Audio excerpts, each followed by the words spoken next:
What's up everybody, Damon here, and in today's gaming news, a 6-inch Master Sword has landed a UK man in jail, the First Descendent launches with loads of microtransactions, and the Dead Rising Deluxe Remaster includes a retro skin for the most committed players. This is your Daily Fix.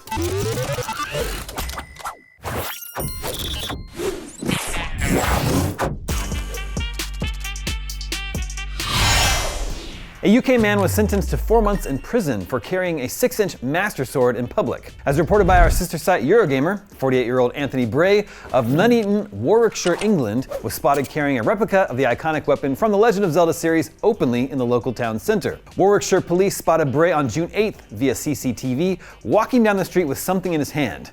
Bray was said to have approached officers with the item visible in his hand, at which point he was arrested for carrying a bladed article. Bray claimed the Master Sword was a fidget, something to keep his hands busy, that he had bought online. But police said that because it was a sharply pointed item, it could be used as a weapon and put others in fear of it being used against them. The police said the Master Sword was inside a sheath and could be released with the press of a button. Despite admitting that the Master Sword could be perceived as threatening if someone else saw it, Bray insisted during his interview that he would not have used it as a weapon, the police said. Bray was sentenced on June 28th and given a 4-month prison sentence, as well as an order to pay a victim's surcharge of £154, approximately $195. Sergeant Spellman of the Patrol Investigations Unit commented, "We take a zero tolerance to bladed articles in public, and Bray has fallen afoul of this. It is possible to find fidget toys that aren't 6-inch blades. It is possible not to walk down the street holding them out in front of you. With a bit more self-awareness, Bray could have avoided contact with us completely."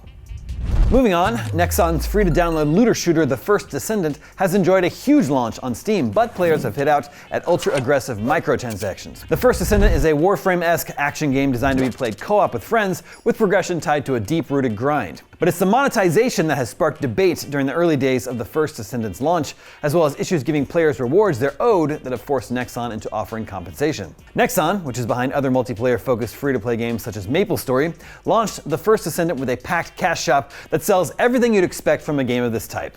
A premium battle pass, new characters, premium skins, and even experience boosts and increased inventory capacity. New characters called Descendants are sold for real-world money, but the premium virtual currency, Caliber, is sold in bundles that come in just under the cost of a new character itself, forcing players to buy more virtual currency than they need, and thus having some left over. You know, the usual shady shit. Caliber can only be obtained by buying it with real-world money or by purchasing the premium battle pass. There's currently no way to earn it through gameplay alone. While you can grind a lot for new characters, you can save time by spending money to buy them. You can also pay to gain immediate access to an Ultimate Descendant, which is a Descendant with better stats and an exclusive skin. Expect to pay upwards of $55 for one. The First Descendant also locks a paint to a skin, which means if you want to reuse a paint you've already obtained, perhaps from the premium battle pass, you have to spend real-world money on it again. Some players have called the First Descendant predatory because of its monetization, while others have said it's par for the course when it comes to games from Nexon. On Steam, the First Descendant has a mixed user review rating, with many of the negative reviews focusing on the microtransactions. Even those who have spent money on microtransactions are having a tough time. Nexon apologized to players who have yet to receive items they paid for by offering compensation. "We will continue to strive to provide a more stable service," Nexon said.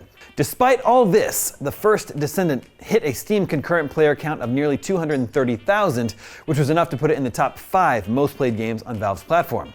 The game also launched on PlayStation and Xbox consoles. Check out IGN's The First Descendant review in progress to find out what we think of the game so far. And finally today, the Dead Rising Deluxe Remaster completely refreshes the original game, but fans who don't love the revised character design of protagonist Frank West can switch back to the original as long as they pre-order. DRDR, or DRDR, arrives September 19th for $50 or $60 for the Digital Deluxe Edition and comes with pre-order bonuses. Players gain access to the Frank West 2006 skin, the Chuck Green skin from Dead Rising 2, and the Willamette Parkview Mall B skin alongside 3 music tracks. This bonus content isn't included in the Digital Deluxe Edition content by default, despite it including myriad other skin packs, including ones from Resident Evil and Mega Man. Capcom hasn't announced post-launch pricings for additional content, but the original Frank West and other skins will likely be available for an additional cost. This reminds me of when they added the PlayStation 1 Lara Croft skins to Rise of the Tomb Raider, although this 2006 Frank West skin isn't nearly as drastic a retrofit. Dead Rising Deluxe Remaster launches with 4K graphics and 60 frames per second support and runs on the RE engine. Capcom has made quality of life improvements too, fine-tuned the interface, added autosave functionality, and more. And that is your Daily Fix for Wednesday, July 3rd. Now that you're caught up on the news, check out our hands-on preview for stylish platformer Neva.